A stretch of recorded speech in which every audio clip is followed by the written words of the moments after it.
Chapter 1. Exiled from London. Dear Will, do you remember me? I am Frank Osbaldistone, and I want to narrate the adventurous story of my early life.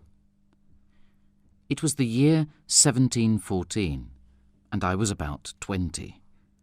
My father ordered me to come back from Bordeaux, France, where I worked, and to return to London. My father was the founder of the business house Osbaldistone and Tresham, with offices in Crane Alley, London. He was a tall man, full of energy, with dark, penetrating eyes. He had a fiery spirit, full of initiative and acute powers of analysis. He never used a word in vain, and he never got really angry. But when he was displeased, he spoke in a brusque manner. My father wanted me to become his successor in the family business, but I preferred to study literature and write poems. He tried everything to convince me to change my mind, and eventually threatened, "I have a brother in Northumberland, and he too has children, Frank. I will ask one of your cousins to take your place in the business if you do not obey me." Showing little respect for his wishes, I replied, "You can do as you please. The business is yours. I will never sell my liberty for gold." As I was very obstinate, in the end my father decided to send me to his brother at Osbaldistone Hall in the north of England. The following morning I took the road to York, mounted on a good horse and with 60 guineas in my pocket. I was sad, but I did not want to go back to London. I wanted to show my father that I was adult enough to decide for myself and that I was truly convinced of my decision.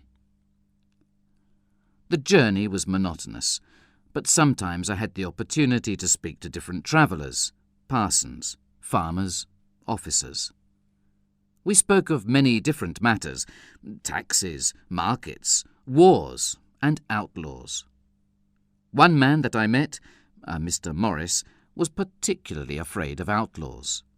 He had a heavy portmanteau, which he never abandoned for a moment. He never mentioned his destination. He trusted nobody, and he was afraid of me too. In those days, travellers used to break their journey on Sundays.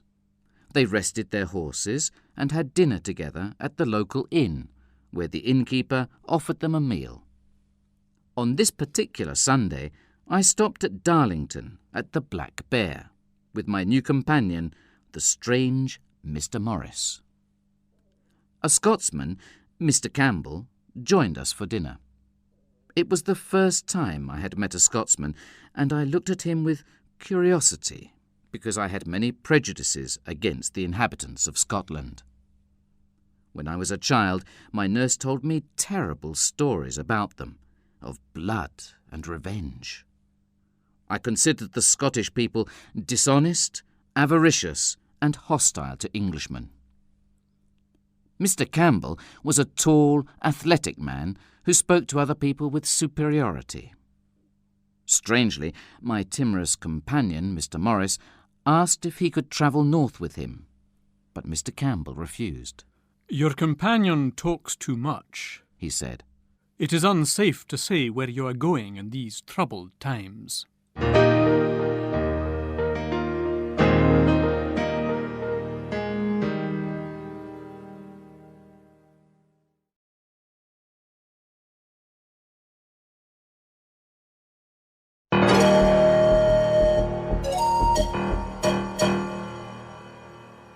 Chapter 2.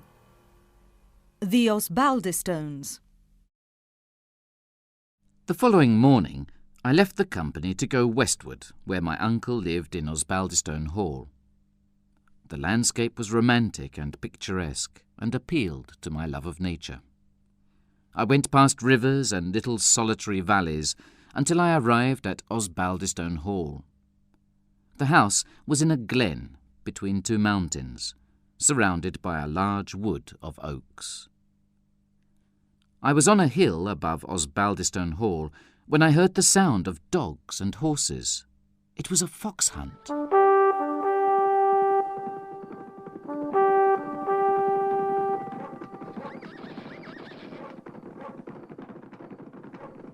I saw some men, dressed in green and red uniforms, riding after the fox, and I thought, here are my cousins. Suddenly, I had a vision. A beautiful young lady appeared in front of me. Her face was uncommonly fine and animated by the hunt. She had long, black hair down to her shoulders. She was wearing riding clothes, like a man, and rode a splendid black horse. Just then, the sound of a horn announced the end of the chase.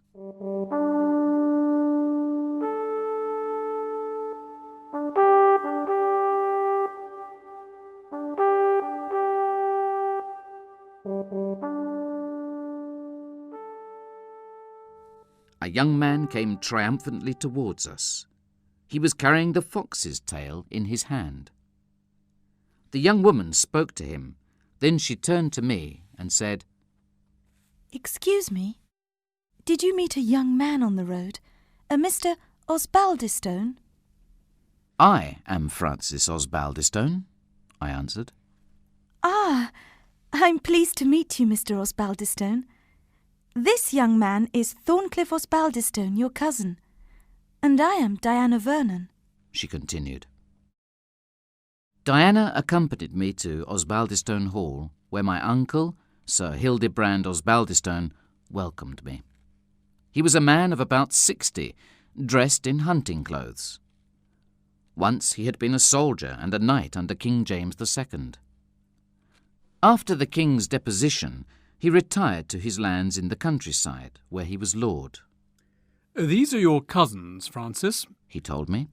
Percy, Thorny, John, Dick, Wilfred, and Rashleigh. The girl you met earlier is Di Vernon, Diana, my dead wife's niece. She lives here too. Now, shall we have dinner together? My cousins were all tall, well-built and good-humoured, with the exception of Rashleigh. He was different from the others, short, thin, lame, and his expression was cruel. However, these disadvantages were partly compensated for by his very soft, sweet voice and his great ability in putting words together. Diana Vernon was sitting next to me at dinner and gave me some information about my cousins. Rashleigh, she said, wanted to become a priest in the Roman Catholic Church, but his deformity prevented him from entering the seminary. She also revealed that my father had chosen Rashleigh to take my place in his company. After dinner, my cousins started to drink and laugh immoderately. As my foreign education had given me a dislike for intemperance, I preferred to be alone and decided to go for a walk in the garden. On one of the little paths, I met a gardener. He touched his Scottish bonnet with an air of respect. Good evening, my lord, he said. I am Andrew Fairservice. For 24 years I have served the Osbaldistones. He was very talkative. He told me that he was a Presbyterian, and when he heard that I was an English dissenter, he took out a tobacco box and offered me a little. I asked him about Di Vernon. Oh, the young mistress, the lassie Vernon, he answered. She is a Catholic, and what is worse, she's a Jacobite.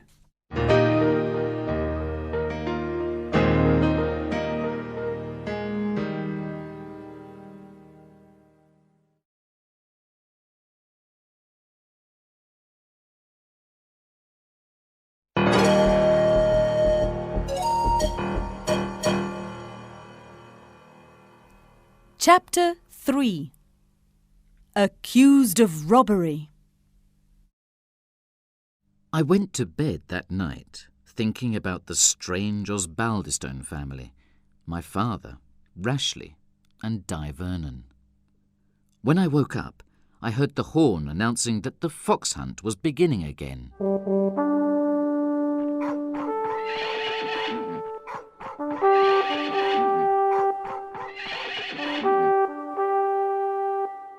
In the courtyard, where men, dogs and horses were in full preparation, I met Di Vernon. We left with the rest of the hunting party, but after a few miles we were alone. Di guided me to the top of a hill and stopped her horse under some trees. She indicated some mountains on the far horizon. She said that they were in Scotland, and that if necessary, my horse could take me there in 2 hours. I was surprised. I had no desire to go to Scotland. "What should I do in Scotland?" I asked. Provide for your safety. She replied. Didn't you travel here with a man, a Mr. Morris? The girl asked me then. Well, yes. I travelled with a strange little man who was always worried about his portmanteau, I answered slowly. Someone stole that bag, Frank, explained Di. You do not think I am a thief? I replied angrily. Mr. Morris is an agent for the London government, she continued. He was carrying important documents and money for the English soldiers in the north. You are accused of robbery and of treason, Frank Osbaldistone. So, I am a traitor too, I exclaimed angrily. She saw I was angry and tried to console me. Around here, many important people are in favour of James II and against the Hanoverians, she said. Your crime is considered the crime of a gentleman and a king's man. But I want to refute this terrible accusation. Who is examining my case? I demanded. Judge Inglewood. He told my uncle to show you the road to Scotland, replied Di. Then I must see him and tell him the truth. Diana insisted on accompanying me. When we arrived, we were surprised to meet Rashleigh coming out of Judge Inglewood's house. The judge was having lunch when we entered. Another man was with him at the table. It was Mr. Morris, my timorous travelling companion. He said that one of the robbers had mentioned the name of Osbaldistone. But that is not a good reason to accuse me, I replied. At that moment, the servant announced the arrival of another gentleman, and I was surprised to see Mr. Campbell, the other man I had met on my journey north. He explained to Judge Inglewood that he had been with Mr. Morris when the bandits attacked him. Why didn't you help Mr. Morris, then? Asked the judge. Mr. Morris is strong enough to defend himself, he replied coldly. I am a man of peace. I do not want to have trouble with the law. But of one thing I am sure. Mr. Osbaldistone was not one of the bandits who stole the bag. At that point, Mr. Morris retracted his accusations against me, and the judge declared I was innocent. Soon after, Mr. Morris left the house with Campbell. Di Vernon and I rode back to Osbaldistone Hall. The girl started to tell me something of her life. She had many troubles, she said. I tried to learn more, but she replied mysteriously, I cannot reveal my secrets. At Osbaldistone Hall, Di ordered dinner for us in the library. The ancient, dark library was full of books, very untidy and neglected. On one wall was a portrait of Di's grandfather, Lord Vernon, with the Vernon motto above it. He had been loyal to the kings of the Stuart dynasty, she said, and had shared the misfortunes of Charles I. The Vernon family, once important, was now ruined. During our meal, Rashleigh entered. I must thank you for calling Mr. Campbell. His defence saved me, I said. I was curious and wanted to learn more about the connection between Rashleigh and Campbell, so we continued to talk until Diana went to bed.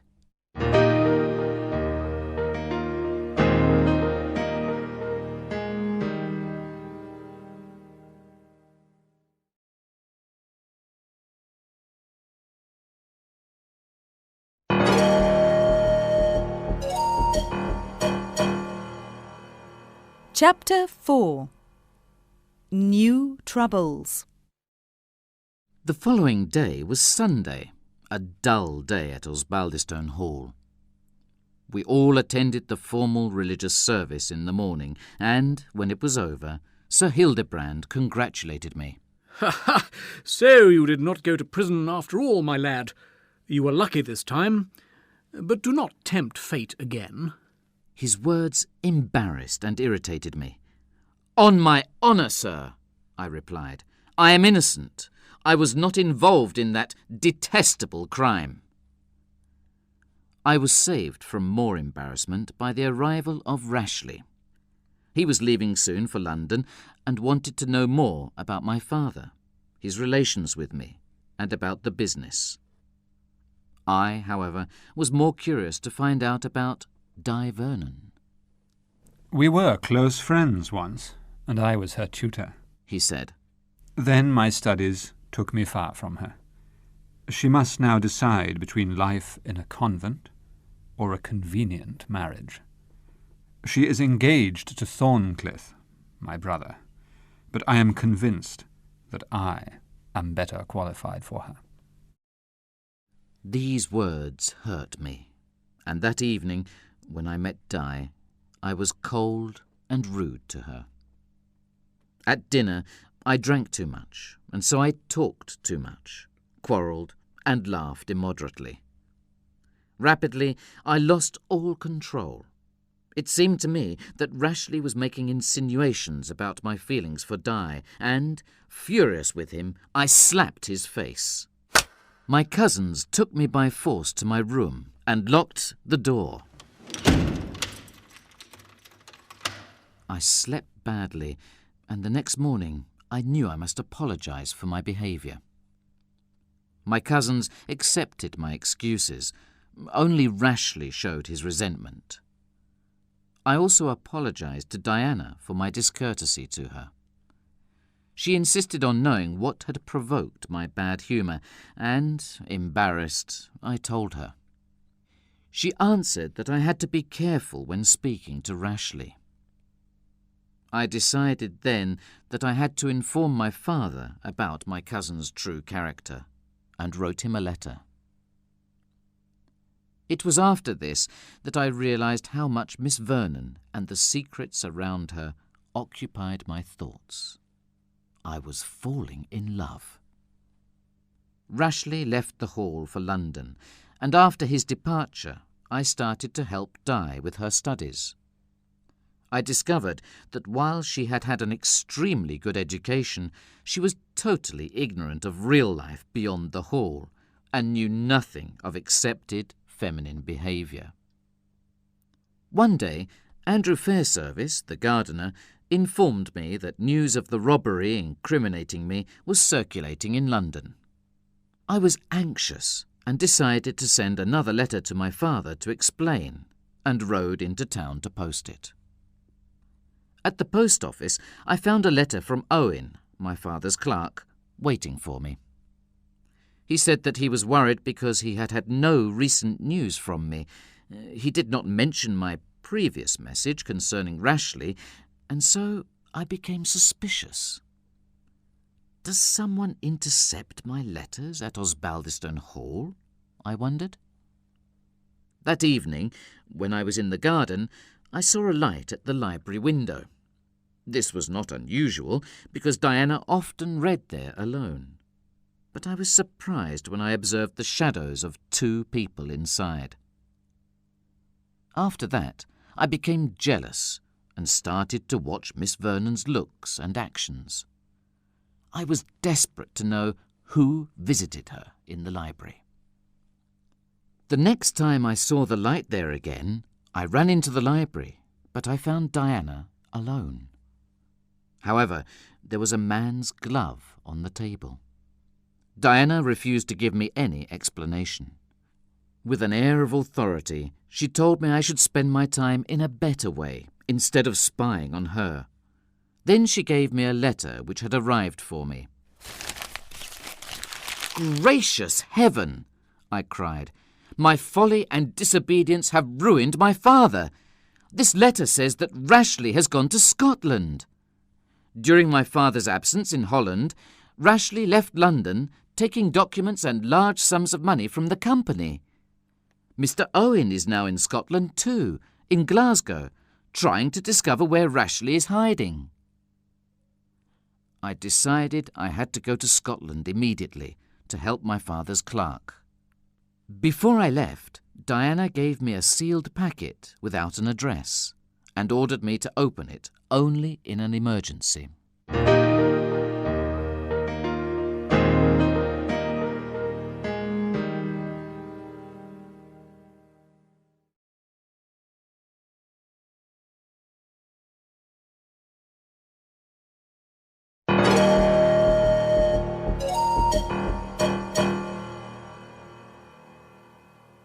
Chapter 5. Reunion with a Friend. I asked Andrew Fairservice to accompany me into Scotland because I did not know the country. We met at 3 in the morning because we didn't want to wake the Osbaldistone family. On a Saturday evening, after a long ride, we arrived in Glasgow, the principal town in the west of Scotland.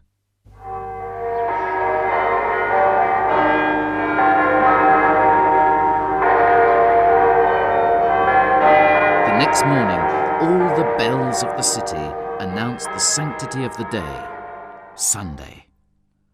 I wanted to start looking for Owen immediately, but Andrew said, "You cannot do anything until the church service is over." So I decided to go to the Cathedral of Glasgow, a solid and massive example of Gothic architecture.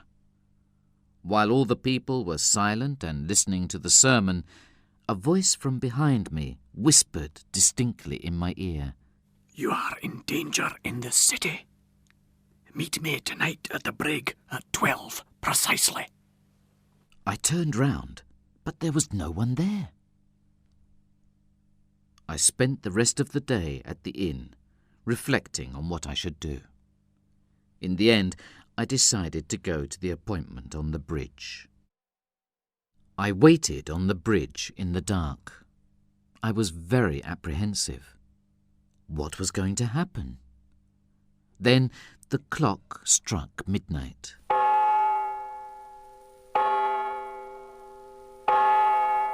And suddenly a stranger appeared near me and said, "Mr. Osbaldistone, follow me." I hesitated and replied, "Can't you give me your information here?" "You must receive it from your eyes, not from my tongue," he said. "You must follow me or remain in ignorance." So I obeyed and was surprised when the man led me to Glasgow prison. The prison guardian, a Highlander called Dougal, seemed happy to see my companion. He took us upstairs to a cell where a prisoner was sitting dejected in the corner. It was Mr. Owen. He recognised me and exclaimed, "What? You are here too? Oh, Mr. Frank, your company is ruined and now you're in a Scottish prison. God help us." I assured him that I was not a prisoner and asked him to explain what had happened. What was he doing in Glasgow prison? He told me that my father had 2 correspondents for his business in Scotland, the house of McVitie McFinn and Company, and the baillie, Mr. Nicol Jarvie. They transacted a great deal of business for the London firm, and Owen had gone to see them when he arrived in the city. "I immediately contacted McVitie and McFinn," said Owen. "They had always professed themselves obliged and devoted to Mr. Osbaldistone, so I openly revealed the present difficulties of the house caused by the absence of your father and the disappearance of Rashleigh. I asked for counsel and financial assistance regarding the next payments, but when they discovered they had large credits with Osbaldistone and Tresham, they refused to help me. They had me arrested and sent to prison as a debtor instead." Just then we were interrupted by a loud knocking on the prison door. A few minutes later, Bailey Jarvie himself came in and spoke to Owen, asking to see his papers. He examined them with great attention, then said, You owe money to several people in Glasgow, but you cannot pay your debts if you're in prison. I will act as your guarantor, and they will let you go free. Bailey Jarvie took the lamp and scrutinised the other people in the room. Ah? Eh? Oh, my conscience, it's impossible, and yet... No. You robber, you devil that you are. Can this be you, Robin? Exclaimed the Bailey. That is so, Was my guide's laconic answer. Mr. Jarvie also wanted to know who I was, and then asked me, Young man, how will you find the £5,000 to pay your father's bills in 3 days? I didn't know what to say. Then suddenly I remembered Diana's packet. I opened the seal, and a letter dropped onto the floor at Mr. Jarvie's feet. After examining the name on the envelope, he gave it to Robin. I realised then that my mysterious guide was in fact Mr. Campbell himself. I recognised his deep voice, his severe face, and his Scottish accent. Mr. Campbell read the letter, then instructed Owen to remain in Glasgow. He told me Bailey Jarvie and I should go to his Highland home in the Glens. The next day I went to the Bailey's home for lunch and found Owen there. The honest man was depressed after his stay in the prison, but Mr. Jarvie's kind and friendly interest in my father's affairs consoled him. I asked the Bailey to tell me something about Robert Campbell. He is a distant cousin of mine. Many people have been cruel to him. He is a Highland cattle merchant that wears the tartan when he's in the hills and trousers when he's in Glasgow, explained the magistrate. Then he started to examine some business documents with Owen. As I could not help them, Mr. Jarvie suggested going out for a walk. I could return later for lunch.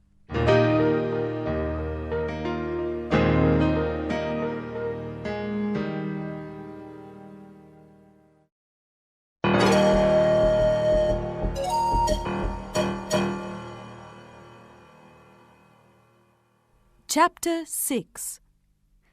An Unexpected Encounter.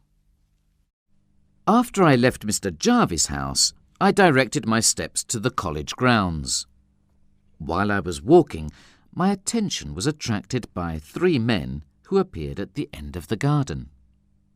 I looked again and recognised Rashleigh with Mr. Morris and Mr. McVitie. I did not want to be seen, so I hid behind some trees and came out only when the men separated. I followed Rashleigh and took his arm to stop him. I was determined to demand reparation for the wrongs done to my father. "I am glad to meet you at last," were my first words. Oh, I am easily found by my friends, and more easily still by my enemies, replied Rashleigh coolly. Which of the two are you, Mr. Francis? I will be an enemy if you do not immediately render justice to your benefactor, my father, I said. Why should I justify my actions to a young gentleman who has no inclination for business matters? Go, young man, and amuse yourself in the world of your poetical imagination, replied my cousin insolently. This is no answer for the wrongs done to my father.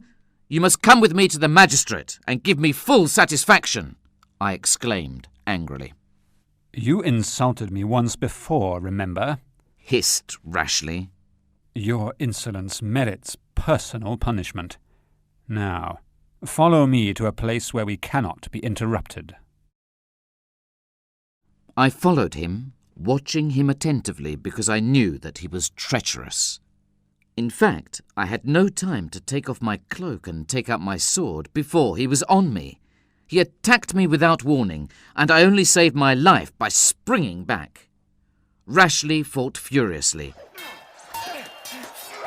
After the first impulse of passion, I reflected that Rashleigh was my cousin, the son of my uncle, and decided to try and disarm him only. But I soon realised that I had met my match. The combat seemed destined to have a tragic end. I slipped. Rashleigh's sword passed through my waistcoat, grazed my ribs, and ran through my coat behind. I thought that I was fatally wounded and assaulted my opponent, ready now to kill him. At that moment, a man stepped between us and separated us, exclaiming, "What? The sons of two brothers doing this? I will break your heads if you continue." I looked up in surprise. The speaker was Mr. Campbell. "Are you hurt, lad?" he asked me. Then, turning to Rashleigh, "Do you think men will trust their lives and fortunes to one who goes around quarrelling like a drunk man?" After a few more quiet words, he sent Rashleigh away, and again invited me to be prudent and to stay at home. Then he disappeared and left me to reflect upon the singular events of the morning. I tried to adjust my dress and to hide the blood which was flowing down my right side. On the way to Mr. Jarvie's house, I stopped at a little shop, an apothecary's, where a lively, elderly man treated my wound and laughed at the excuse which I gave him for it. "You're young blood, young blood," he repeated. What made you so late?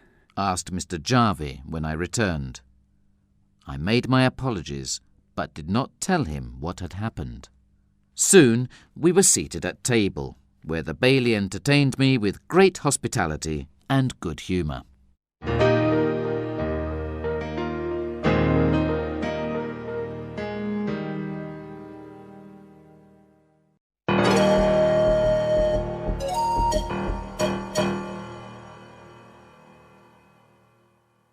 Chapter 7. The Journey Begins. We ended the meal with some brandy punch. The limes Mr. Jarvie assured us proudly. come from my little farm overseas. I made the liquor myself. This led to a conversation between Mr. Owen and our host about the possibility, which the government had recently given to Scottish towns, to trade with the British colonies in America and the West Indies. I was silent, and, when the baillie questioned me, I related the events of the morning and anxiously asked him, "What should I do to help my father and satisfy my own honour?" I think that Robin will help you, if he can. He is a good-hearted man, replied the baillie. "Can I consider Mr. Campbell an honest man?" I continued. "Can I go to the appointment in the Glens safely and believe in a man who fears justice?" Mr. Jarvie explained that in the Highlands there was no law and no magistrates. The country was savage and poor, and people often became bandits. Robin Campbell, once an honest and active man of noble lineage, became an outlaw known as Rob Roy when his creditors took everything he had. Here Mr. Jarvie's face became very sad. Rob was away on business, he said, and when he came home, he found desolation where he had left plenty. He looked east, west, south, north, and he saw no hope, no shelter. The bailie's voice showed his affection and sympathy for Campbell's misfortunes. Robin put on his bonnet, took his big sword, and collected a band of bluebonnets. He and his men started to protect the lands and cattle of the southern farmers from robbers in exchange for money. "Oh, a very singular contract of insurance. The robbers who threaten the southern farmers are those same Highlanders," exclaimed Owen at this point. This form of blackmail was against the law, and Rob risked capture and death if he was found in Glasgow. He is a sort of Robin Hood, concluded the Bailey. I am convinced that he robbed Morris with the help of Rashleigh to accelerate the Jacobite rebellion against King George. He was certainly an agent between our Highland chiefs and the gentlemen in the north of England. The conversation went on, and gradually we came to the opinion that I should leave at once for the Glens and meet Rob Roy there. The next morning at 5 o'clock, we started our journey. Mr. Owen remained in Glasgow, and Andrew came with us. We travelled all day, going northeast from Glasgow, first across a marshy, barren land, then through a wild and desolate area with dark blue mountains visible in the distance. I began to appreciate Mr. Jarvie. He had an observant mind, and he knew the ancient history of the area. He was a good Scotsman that loved the traditions of his land, but he also understood the importance of the union with England for the future prosperity of his town and country. We had lunch at noon at a most miserable alehouse, and then continued our journey quickly because we wanted to reach the Clachan of Aberfoyle before night fell. During the last 3 miles, Mr. Jarvie began to give Andrew his instructions. Keep your tongue in your mouth, and don't say a word, good or bad, to anyone in the Clachan, he told him sharply. And remember, no blasting about your master's name, or mine. I have many things of more importance to speak about, was Andrew's indignant reply.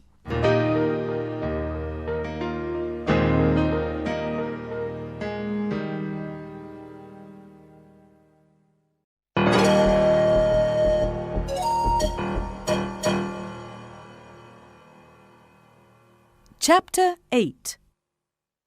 In the Highlands. At last we arrived at the inn at Aberfoyle. There was a willow branch across the half-open door, blocking our entrance. Mr. Jarvie told me that this meant there were some Highland chiefs inside who did not want to be disturbed. After some discussion with the landlady, we were allowed to enter. Inside the inn was a large, bare room full of smoke, with a big fire blazing merrily in the centre. 3 men were sitting at an old, scratched oak table near the fire. 2 looked like Highlanders, judging by their clothes. The third was in the Lowlands dress and looked like a soldier. Another Highlander, all covered up by a plaid, was sleeping on the floor. It seemed that they did not pay any attention to us, but when I ordered some food, one of them said to me in very good English, You think you are at home here, I see. His tone was offensive, and a dispute started. In a few moments we were fighting, 3 against 3, I thought, but then I noticed that Andrew had vanished. The Bailey started well, but he was corpulent and soon exhausted his energy. He was almost at the mercy of his antagonist, when suddenly the sleeping Highlander jumped up from his place on the floor and, placing himself between the 2 men, exclaimed, "This is Bailey Jarvie. I will defend him." At these words, with the cry, Hold your hands, hold your hands, the fight stopped, and we all sat down together and drank in friendship. Supper was nearly ready, so I went to look for Andrew. The landlady offered to guide me to the stable with a light, and, when we were outside, she gave me a piece of paper. It was a message from Robin Campbell. He said that he could not come to the meeting, and advised me not to mix with the people at the inn, because they were dangerous. After looking for him everywhere, I finally discovered Andrew in the stable, hiding in a corner. He was frightened, and continued repeating, I am an honest lad, sir. I am. I requested an explanation, and eventually he told me that he thought I was putting myself in extreme danger. Take care of yourself, sir. Don't go near Rob Roy, he said with sincere alarm. We went back into the inn and found that Bailey Jarvie was now quarrelling with the tall Highlander. Then we heard the measured steps of soldiers. Some orders were shouted outside, Capity Halt! And an officer wearing a red coat came into the room. He looked severe. He addressed the three men. I am Captain Thornton.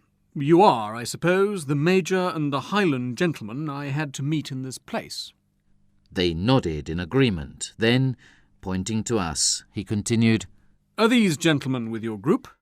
I have orders to arrest an old person and a young one as traitors. He looked hard at Mr. Jarvie and me. You two, what are your names? Mr. Jarvie told him, and when the officer heard the name Osbaldistone, he ordered his soldiers to disarm and search me. They found the note from Mr. Campbell and decided that we had to be Rob Roy's spies. The officer decided to send us to the garrison with an escort. We spent the rest of the night at the inn. I did not sleep well. I heard the soldiers going out many times on patrol, but apparently they did not find out the information the English officer wanted, because he became more nervous each time they returned.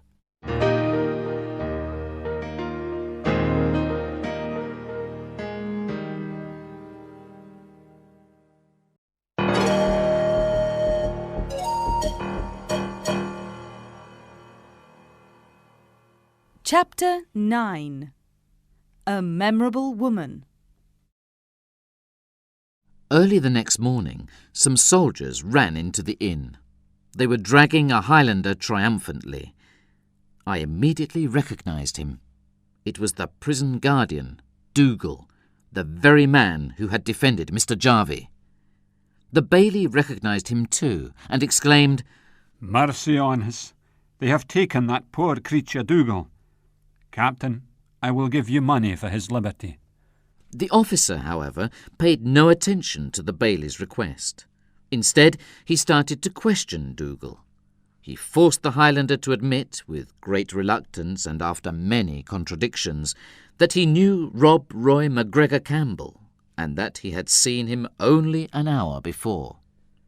And now, my friend, said the officer, you will please tell me how many men your master has with him at present. Dougal looked away and replied slowly that he did not know. Look at me, you Highland dog, the officer threatened, showing him a rope. I'll hang you from the nearest tree if you do not take us to Rob Roy's hiding place. The soldiers got ready to move, and we left the inn.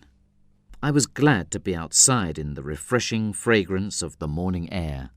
I liked the woods around me, the mountain lake in the distance, the romantic solitude of the place, where a man alone seemed to be in a state of inferiority. At one point, the road we were following suddenly emerged from the forest and started to follow the shore of the lake. It gradually became narrow and steep, the ideal place for an ambush. Suddenly, a woman appeared on the summit of a rock above us. Stop! She cried in a commanding tone. What are you doing in MacGregor's country? She was an imposing woman of about 50.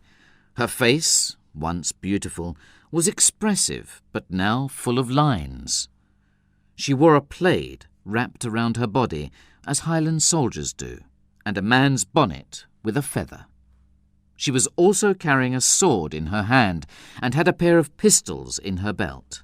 We are looking for Rob Roy MacGregor Campbell, replied the officer. Let us pass. We don't want to fight against a woman. We offer you civil treatment. Ah! shouted the woman. I know your civil treatment. You have left me and mine no house and no bed, no cattle and no clothes, and now you come for our lives. That's Helen Campbell, Rob's wife. whispered the Bailey to me. Suddenly, the officer gave the order for the soldiers to charge. Guns flashed from various parts of the pass, and 3 redcoats were killed. The captain prepared a second attack against the Highlanders, and Dougal, no longer under escort, escaped from his captors and began to ascend the mountainside with incredible agility. I followed his example while the fire and the grenades exploded and hissed behind me, and I continued climbing until I was out of breath. Then I stopped and looked down. I saw the Bailey hanging in mid-air from the branch of a thorn tree. Andrew was on the top of a rock, exposed to all dangers, and was crying for mercy alternately in Gaelic and English. In spite of the danger, the scene was very comical. After a few minutes, the guns stopped. Some of the soldiers were lying lifeless on the ground. The rest were in the hands of the Highlanders. I realised then for sure that Dougal was not a traitor. He had given false information to the officer to guide the soldiers into the ambush because he wanted to protect Mr. Campbell, alias Robert McGregor, alias Rob Roy.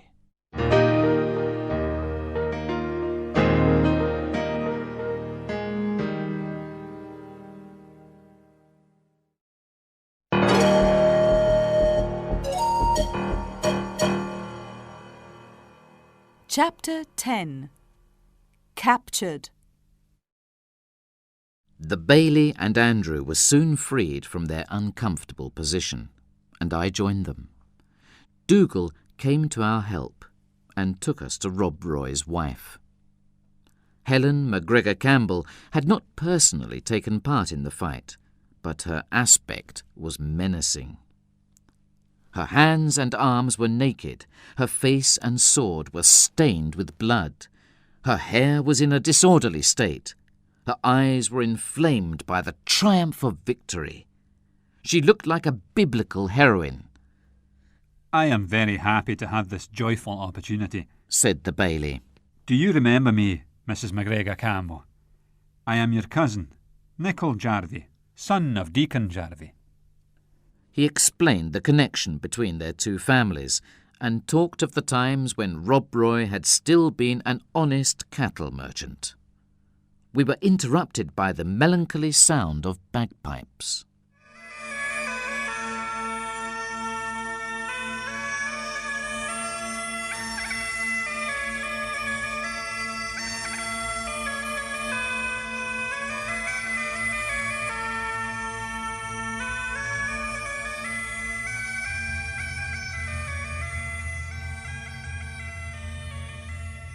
Rob Roy's 2 sons arrived, and I looked at them with interest.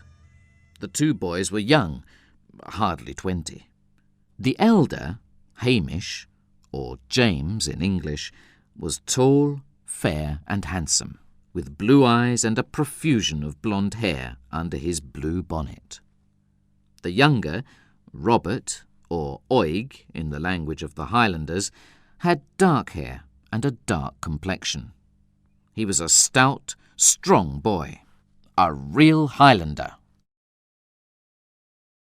They brought bad news, however. Their father had been captured and was now a prisoner of the English troops.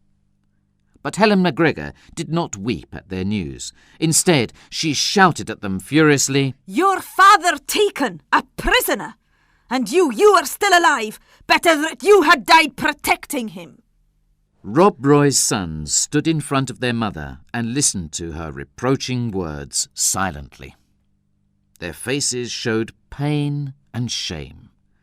She asked what had happened, and Hamish told her how his father had fallen into a trap. He spoke in a low tone of voice, and he spoke in English, probably because he did not want his followers to understand. But I was very near them, and I could hear his story.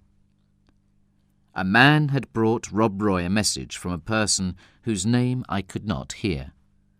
Rob Roy had left with 3 men, but only one of them had come back. The man that brought the message is our hostage now.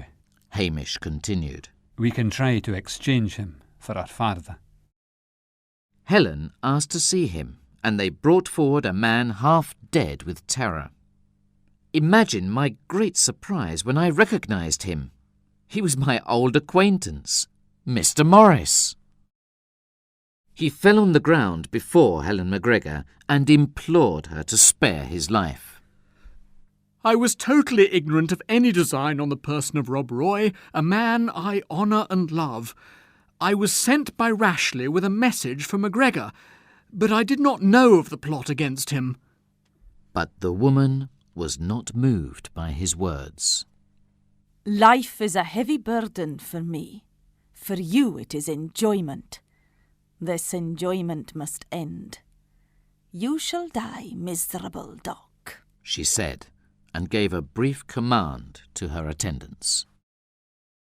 2 Highlanders came and dragged Morris to a cliff over the lake. He struggled and shouted while they tied a rock around his neck and took off some of his clothes. His cries were terrible. I still remember them. He looked at me and begged for my help, and I tried to speak on his behalf, but my words were vain. They threw him into the cold, deep water. We were horrified. Bailey Jarvie protested. That was a cruel, unnecessary murder, he declared. Helen MacGregor pretended not to hear, but turned to me and asked, Are you Rashleigh Osbaldistone? I heard Morris call you Osbaldistone. No, my name is Francis Osbaldistone, I replied. Do you know this Rashleigh? Is he a relative of yours? She continued. I answered that I knew him. Then you will go to the garrison with a message, she told me. If they don't free Rob Roy MacGregor in 12 hours, we will send back all our prisoners cut into pieces. A few minutes later, I left for the garrison. The commanding officer read the letter I gave him and gave me his reply. Rob Roy must die. He showed no interest whatsoever in the prisoners' lives and ordered the cavalry troops to prepare to leave, escorting Rob Roy and the English prisoner, that is to say, me.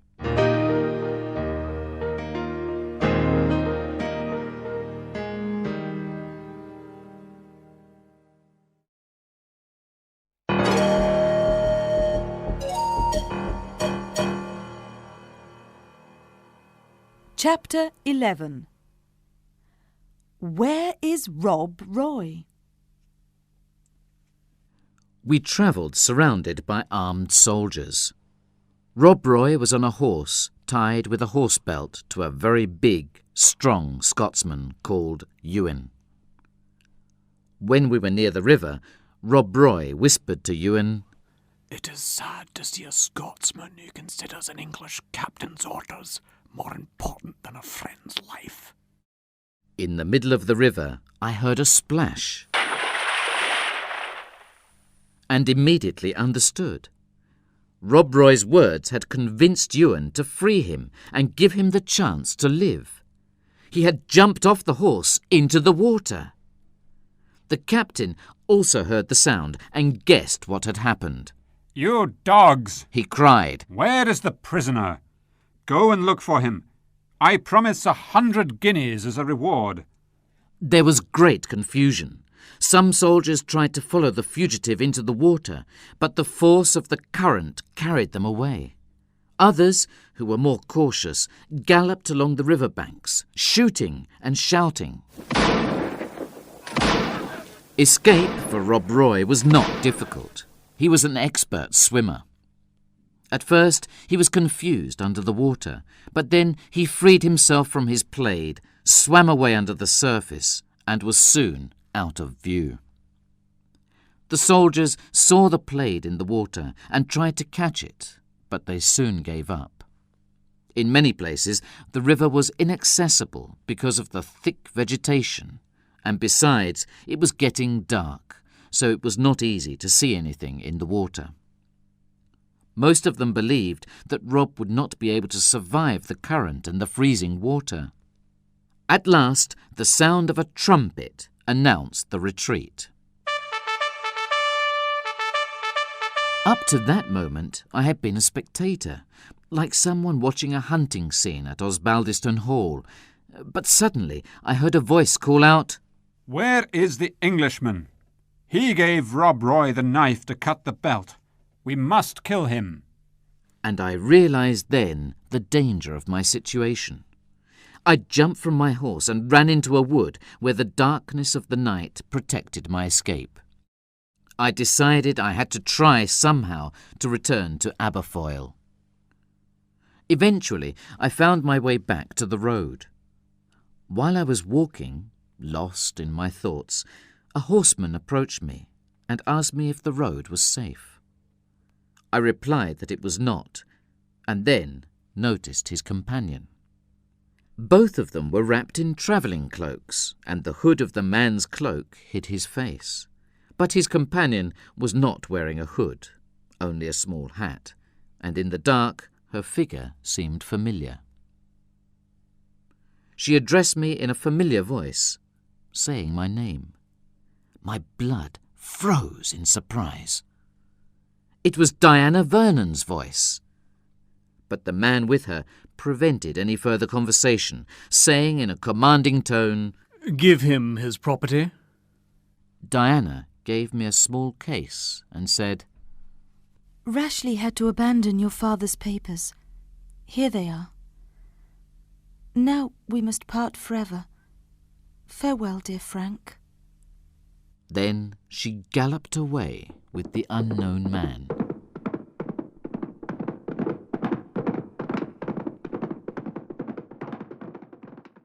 I was deeply sad, but I continued on my way.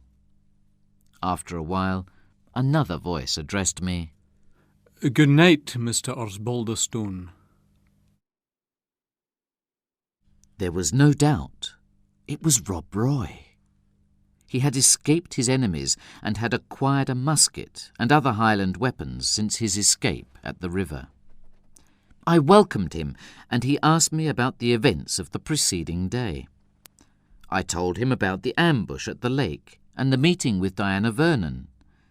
I was jealous and wanted to know the name of the man accompanying her. Did he know? Rob called him His Excellency, but he was so vague that I continued to ask myself, is he Diana's husband? Suddenly, 3 Highlanders appeared in front of us on the road and commanded us to stop.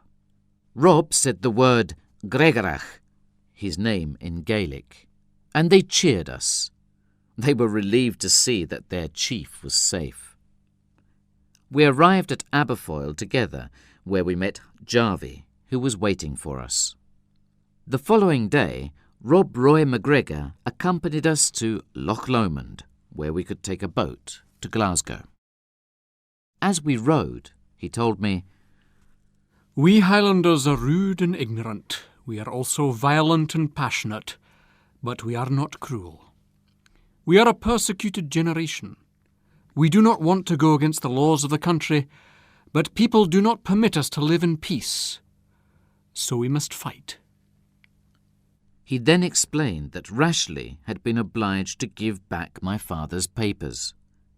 He had gone to Stirling and informed the authorities that the Highlanders were preparing a rebellion against King George.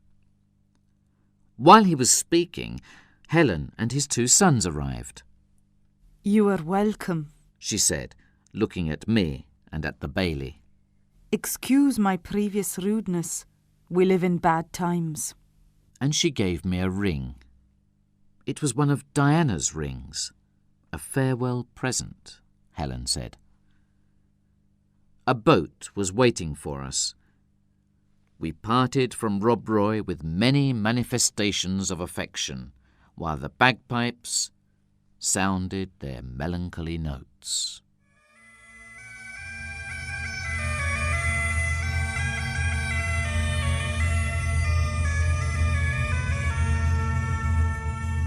He remained watching us for some time, standing on a rock at the side of the loch with his long gun, his tartan, and the single feather in his cap. Then he vanished.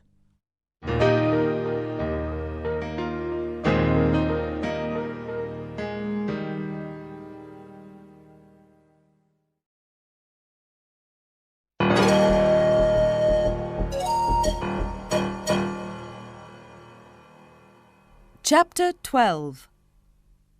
The tables are turned. That same night we reached Glasgow. I returned to my inn, where Andrew himself came to open the door. Owen appeared behind him with another man. It was my father. "My dear, dear son," he said, embracing me.